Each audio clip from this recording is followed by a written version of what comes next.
नमस्कार मित्रांनो, अनुभव स्टडीमध्ये सर्वांचं स्वागत. 25 मार्च 2026चे जेवढेही महत्त्वाचे चळवळीचे प्रश्न बनत असतील, हे महत्त्वाचे चळवळीचे प्रश्न आपण या व्हिडिओच्या माध्यमातून बघूयात. व्हिडिओ खूप महत्त्वाचा ठरणार आहे. शेवटपर्यंत व्हिडिओ नक्की बघा आणि तुम्ही नवीन असेल तर चॅनल सबस्क्राईब करा आणि तुमच्या मित्रापर्यंत लिंक शेअर करा आणि व्हिडिओ आवडला तर व्हिडिओला लाईक जरूर करा. रोज सकाळी 6 वाजता आपण हा व्हिडिओ न चुकता बघत असतो. आज बघत आपण 25 मार्च 2026चे जेवढे महत्त्वाचे चळवळीमध्ये प्रश्न असतील हे प्रश्न संपूर्ण व्हिडिओमध्ये आपण 10 प्रश्न बघत असतो आणि मागच्या लेक्चरमध्ये जो शेवटची विचारलेला प्रश्न होता त्याचं उत्तर अगोदर जाणून घेऊयात. प्रश्न असा होता, नुकतेच CAA 2019 अंतर्गत भारतीय नागरिकत्व मिळवणारी पहिली घोषित परदेशी नागरिक कोण ठरलेली आहे? ही नागरिक कोण असतील? त्यांचं नाव आहे दीपाली दास. पर्याय क्रमांक 1. दीपाली दास लक्षात ठेवा, जे आसाम या राज्यामधून ते नागरिकत्व त्यांना देण्यात येईल आणि मूळचे ते बांगलादेश या देशाचे आहेत. घ्या महत्त्वाचा पहिला प्रश्न जो तुमच्या समोर आहे. नुकतेच नेपाळच्या पहिल्या तृतीयपंथी महिला खासदार कोण बनलेल्या आहेत? ओके, नेपाळमध्ये पहिली ट्रान्सजेंडर महिला खासदार बनले, त्याचं नाव आहे भूमिका श्रेष्ठ. पर्याय क्रमांक 2. भूमिका श्रेष्ठ पहिली तृतीयपंथी महिला खासदार बनलेत नेपाळ.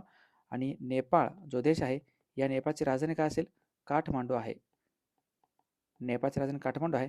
काठमांडू या ठिकाणी South Asian Association for Regional Cooperation सार्कचं मुख्यालय आहे, ज्याची स्थापना 1985 मध्ये ढाका या ठिकाणी झाली होती, ज्याच्यामध्ये संपूर्ण 8 देश येतात या सार्कमध्ये. लक्षात ठेवा, नेपाळ IMP आहे. नेपाळचे नवीन पंतप्रधान बनले आहेत. पूर्वी होते सुशीला कार्की. ओके, हंगामी होते, ह्या हंगामी होत्या. हंगामी पंतप्रधान सुशीला कार्की लक्षात ठेवा. नवीन बनले तर त्याचं नाव आहे बालेंद्र शाह. बालेंद्र शाह हे म्हणले तर नवीन पंतप्रधान ह्या नेपाळचे. ओके, भारत आणि नेपाळच्या दरम्यान 5 राज्यांची सीमा लागलेली आहे. 5 राज्यांची बाउंड्री आहे. ओके, जी नेपाळला लागते. कुठले कुठले? उत्तराखंड, उत्तर प्रदेश, बिहार, पश्चिम बंगाल आणि सिक्कीम. या 5 राज्यांची सीमा नेपाळला लागलेलं आहे. ओके, कळालं? लक्षात ठेवा. आणि अजून एक प्रश्न महत्त्वाचा, नुकत्याच LGBTQ जे समुदाय आहे, लेस्बियन, गे, बायसेक्शुअल, ट्रान्सजेंडर आणि क्यूर, या LGBTQ+ म्हणतो आपण, यामधील भारतामध्ये भारतामध्ये खासदार होणारी पहिली व्यक्ती कोण आहे? खासदार होणारी, भारताचे संसदेचे सदस्य होणारे पहिले खासदार व्यक्ती कोण असतील? ओके, जे तृणमूल काँग्रेस या पक्षाचे आहेत, त्यांचं ओके, त्यांचं नाव काय असेल? पहिले खासदार पश्चिम बंगालमधून आहेत ते मेनका गुरुस्वामी. मेनका गुरुस्वामी. यस, लक्षात ठेवा. महत्त्वाचं IMP प्रश्न जो तुमचा पहिला आपण संपवलेला आहे. आणि जे काही पहिल्या गोष्टी होती काही, त्यांच्यावरती एक नजर आपण टाकूयातच. फिडे महिला चेस वर्ल्ड कप 2025 जिंकणारी पहिली भारतीय महिला बनले तर दिव्या देशमुख. कोणत्या लोकोमोटिव्ह वर्क्सने भारतातील पहिल्या रिमूव्हेबल सोलर पॅनल प्रकल्पाचे अनावरण केले आहे? वाराणसी. कोणत्या देशात जगातील पहिले AI रीट बँक लॉन्च करण्यात आले असेल? मलेशिया. भारतातील पहिले हायड्रोजन ट्रेन कोणत्या 2 ठिकाणांदरम्यान सुरू होणार आहे? तर हे जिंद ते सोनीपत. भारतातील पहिला मेक इन इंडिया 1 मेगावॅटचा ग्रीन हायड्रोजन प्लांट कोणत्या ठिकाणी कार्यान्वित झाला आहे? कांडला बंदर, गुजरात. आणि इंदिरा गांधी राष्ट्रीय मुक्त विद्यापीठाची पहिली महिला कुलगुरू म्हणले तर उमा कांजीलाल. उमा कांजीलाल लक्षात ठेवा. चला पुढचा दुसरा प्रश्न. नुकत्याच नवी दिल्ली येथे पार पडलेल्या पहिल्या ब्रिक्स शेर्पा परिषदेमध्ये भारताकडून शेर्पा कोण होते? ओके, सगळ्यांना माहिती असेल आता, Brazil, Russia, India, China and south Africa. जे ब्रिक्स संघटना आहे, या ब्रिक्स संघटनेमध्ये साधारणतः सध्या 11 सदस्य देश आहेत. ओके, 11 सदस्य देश आहेत. त्याचं जे काही 2026चं जे काही बैठक आहे, ह्या 2026च्या बैठकीचं आयोजन करण्यात आलं कुठं? तर भारतामध्ये. म्हणजे 2026 म्हणजे ब्रिक्स परिषद 2026 कुठे होत आहे? तर भारतामध्ये होत आहे. त्याचं शेर्पा परिषद पार पडली आणि याच्यामध्ये भारताकडून जे काही शेर्पा होते त्यांचं नाव आहे सुधाकर दलेला. पर्याय क्रमांक 3. सुधाकर दलेला लक्षात ठेवा. ब्रिक्स सुपर IMP संस्था आहे. ओके, आणि 2009 मध्ये याची स्थापना झाली होती. 2010 मध्ये सुरुवातीला त्याला ब्रिक होतं, BRIC ब्रिक होतं. नंतर 2010 मध्ये ही Brazil, Russia, India, China, South Africa हा 2010 मध्ये ह्याच्यामध्ये आलेला आहे. ब्रिक्स जे काही 2025 जी काही बैठक आहे, ही ब्राझील या ठिकाणी पार पडली होती, लक्षात ठेवा. ब्राझीलमध्ये 2025ची बैठक पार पडली आणि यंदा 2026मध्ये चालू आहे आपल्या भारतामध्ये नवी दिल्ली या ठिकाणी. ब्रिक्सचं एक बँक देखील आहे ज्याला आपण न्यू डेव्हलपमेंट बँक म्हणतो. NDB याचं हेडक्वार्टर कुठं असेल? न्यू डेव्हलपमेंट बँकेचं मुख्यालय कुठं असेल? तर ते शांघाय या ठिकाणी आहे. न्यू डेव्हलपमेंट बँकेचं मुख्यालय शांघायला. अच्छा, हे जे काही सदस्य देश आहेत 11 सदस्य देश, ह्याच्यामध्ये कोणते कोणते असतील? 5 तर तुमच्या समोरच या ठिकाणी Brazil, Russia, India, China, South Africa. याच्या व्यतिरिक्त कुठले असेल? एक आहे इराण, इजिप्त आहे, त्यानंतर इंडोनेशिया आहे, जो 11वा सदस्य देश इंडोनेशिया आहे, त्यानंतर UAE आहे, सौदी अरेबिया आहे. Okay, Iran, Egypt, Indonesia, UAE, Saudi Arabia आणि इस्रायल. हे 10 नवीन सदस्य देश बनले येतात, लक्षात ठेवा. ओके, 1 2 3 4 5 6 आणि हे 5 असे 11 सदस्य देश कुठले असतील तर ब्रिक्सचे आहेत. इराण, इंडोनेशिया, इजिप्त, इस्रायल, त्याच्यानंतर UAE, साऊथ ओके UAE आणि सौदी अरेबिया. चला, पुढचा प्रश्न खूप महत्त्वाचा आहे. ही आहे पहिली, आणि ही जी काही शेर्पा परिषद होणार आहे, ही पहिली परिषद आहे शेर्पाची, लक्षात ठेवा, जे भारतामध्ये होत आहे.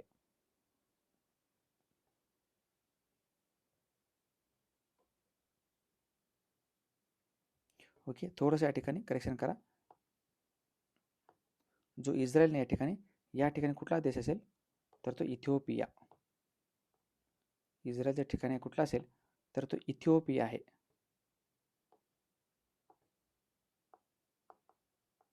इथिओपिया. रिपीट करतो, Iran, Egypt, Indonesia, UAE, Saudi Arabia आणि इथिओपिया. ओके, वरचे तर 5 आपल्या समोर आहेतच. ओके, चलो, ही परिषद जी आहे नवी दिल्ली या ठिकाणी पार पडली आहे. चला, तिसरा प्रश्न महत्त्वाचा.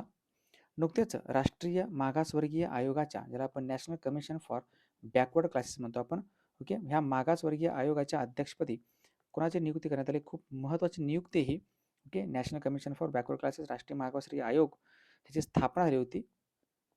ह्याची स्थापना 1993ची आहे, लक्षात ठेवा. मात्र याला जो काही वैधानिक दर्जा किंवा जे काही 102वी जी घटनादुरुस्ती आहे, घटनादुरुस्तीनुसार याला घटनात्मक दर्जा देण्यात आला.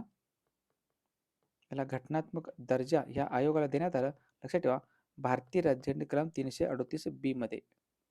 ओके, कलम 338B मध्ये याला घटनात्मक दर्जा देण्यात आला. कधी? 2018 मध्ये. हे तिथं नवीन अध्यक्ष बनले, तर त्यांचं नाव आहे साध्वी निरंजन ज्योती, जे उत्तर प्रदेशमधील आहेत, लक्षात ठेवा. साध्वी निरंजन ज्योती केंद्रामध्ये यांनी खासदार म्हणून देखील काम केले होतं. केंद्रीय मंत्रिमंडळामध्ये देखील यांनी कनिष्ठ मंत्रीपद देखील भूषवलेलं आहे. साध्वी निरंजन ज्योती हे हिंदुत्ववादी नेते आहेत. Okay, National Commission for Backward classes. ह्याच्या व्यतिरिक्त अजून एक आहे असाच प्रकारचा, national Commission for scheduled tribe म्हणतो, NCST. National Commission for scheduled tribe म्हणजे राष्ट्रीय अनुसूचित जाती. ओके, हे आहे, आणि ह्याला म्हणतो आपण राष्ट्रीय अनुसूचित जमाती आयोग, NCST. याचे अध्यक्ष कोण असतील सध्या? याचे अध्यक्ष आहेत अंतरसिंह आर्या, लक्षात ठेवा. पुढचा प्रश्न महत्त्वाचा, चौथा प्रश्न. वर्ष 2028 मध्ये जागतिक इनडोअर ॲथलेटिक्स चॅम्पियनशिपचे आयोजन प्रथमच भारतात कोणत्या ठिकाणी करण्यात येणार आहे? हे होणार भुवनेश्वर ठिकाणी, पर्याय क्रमांक 4, जी ओडिशाची राजधानी आहे भुवनेश्वर, ज्या ठिकाणी कलिंग स्टेडियम पण आहे, असा भुवनेश्वर. कलिंग स्टेडियम कोणत्या ठिकाणी विचारतेला? भुवनेश्वर, लक्षात ठेवा, ज्या ठिकाणी जगन्नाथ रथयात्रा भरते. ओके, तसं पाहिलं तर ओडिसा याची राजधानी भुवनेश्वरच आहे. ओके, भुवनेश्वर लक्षात ठेवा, महत्त्वाचं आहे. ओडिशाचे मुख्यमंत्री कोण असतील? ओडिशाचे मुख्यमंत्री तर मोहन चरण मांझी आणि हरिबाबू कंभापती हे राज्यपाल आहेत या ओडिशाचे. हे इंडोर ॲथलेटिक्स चॅम्पियनशिपचं आयोजन प्रथमच भुवनेश्वर ठिकाणी भारतामध्ये होणार आहे. World athletics indoor championship Bhubaneswar, लक्षात ठेवा. पाचवा प्रश्न. नुकतेच थायलंड या देशाच्या पंतप्रधानपदी कोणाची नियुक्ती करण्यात आली? कोणी शपथ घेतलेलं आहे? ओके, शपथ घेतले कोण? त्यांचं नाव आहे अनुत्तीन चारनविराकुल, पर्याय क्रमांक 2, अनुत्तीन चारनविराकुल, लक्षात ठेवा. आणि थायलंडचे राजे कोण असतील विचारलं तर ते तर महावजिरा लोंगकोर्न. थायलंडचे राजे सध्या कोण असतील? महावजिरा लोंगकोर्न, लक्षात ठेवा. थायलंडची राजधानी काय असेल? बँकॉक. बँकॉक ही थायलंडची राजधानी आहे.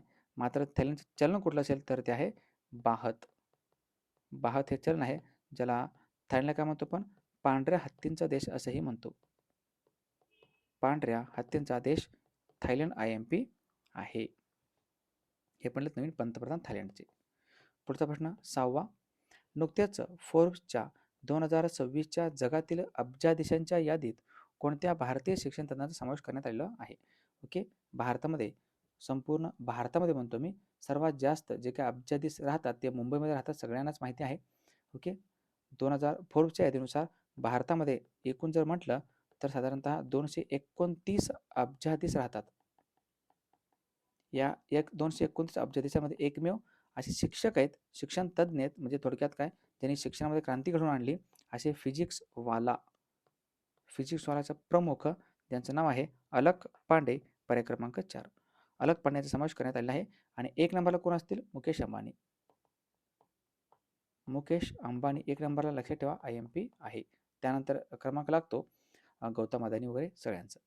ओके, फिजिक्सवाला ज्याची स्थापना 2020 मध्ये अलक पांडे आणि अजून एक आहेत त्यांचे मित्र प्रतीक बुब, लक्षात ठेवा, प्रतीक बुब आणि अलक पांडे या दोघांनी मिळून फिजिक्सवाला जे आहे, जे यूट्यूबला वगैरे तुम्ही बघितलं असेल, खूप वेळेस त्याचे लेक्चर देखील ऐकलं असेल, तर हे आता अलक पांडे, लक्षात ठेवा, प्रतीक बुब या दोघांनी मिळून याची स्थापना केलेली होती.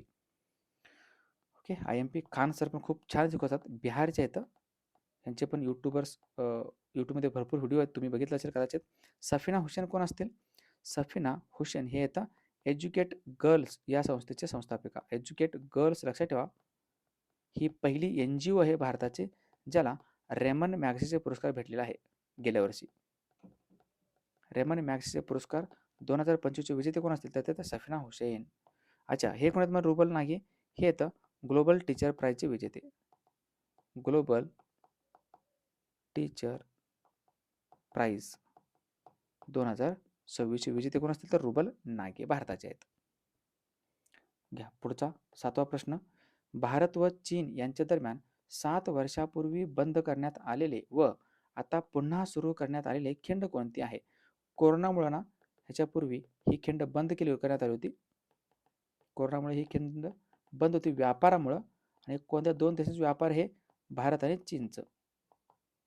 भारत आणि चीनचं व्यापार होतं. आणि ही जी खिंड आहे ती खिंड आहे लिपुलेख खिंड, पर्याय क्रमांक 4. कुठे येतं हे? उत्तराखंड या राज्यामध्ये ही खिंड येते. उत्तराखंडमध्ये. याच्या व्यतिरिक्त आणखी 2 खिंड येतं. एक आहे मानखिंड, दुसरा आहे नीती खिंड.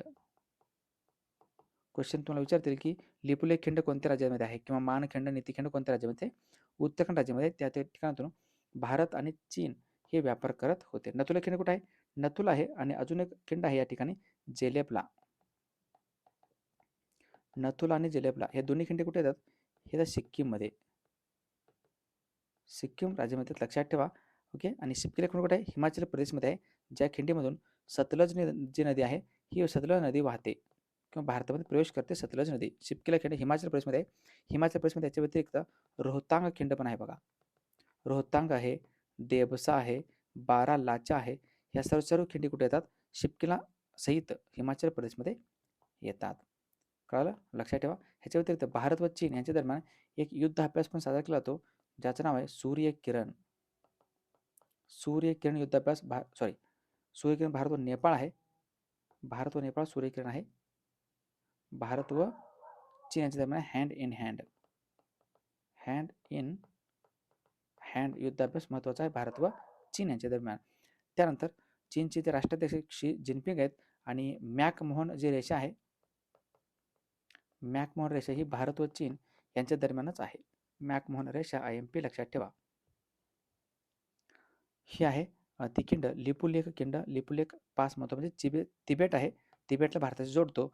म्हणजे भारतामध्ये पण कुठं? तर पिथोरागड या जिल्ह्याला. पिथोरागड येतो उत्तराखंडमध्ये. चला 8वा प्रश्न. राष्ट्रकुल युवा क्रीडा स्पर्धा 2026चे आयोजन कोणत्या देशात करण्यात आलेलं आहे? ओके, राष्ट्रकुल ज्याला आपण कॉमनवेल्थ युथ गेम्स म्हणतो आपण, 2027 कोणत्या देशात करण्यात आले त्याचं आयोजन? तर ते माल्टा या देशामध्ये, पर्याय क्रमांक 1. माल्टाची राजधानी काय असेल? वलेट्टा. माल्टा या देशाची राजधानी वलेट्टा. माल्टा हा जो काही देश येतो तो आफ्रिका खंडामध्ये येतो. खूप महत्त्वाचा देश आहे. या देशामध्ये राष्ट्रकुल कॉमनवेल्थ युथ गेम्स होणार आहेत. IMP राष्ट्रकुल क्रीडा स्पर्धा म्हणतो आपण त्याला. राष्ट्रकुल क्रीडा स्पर्धा हे युथ आहे, लक्षात ठेवा. युथ आहेत हे. राष्ट्रकुल क्रीडा स्पर्धा, राष्ट्रकुल युवा क्रीडा स्पर्धा असं करा तुम्ही. राष्ट्रकुल युवा क्रीडा स्पर्धा IMP आहे.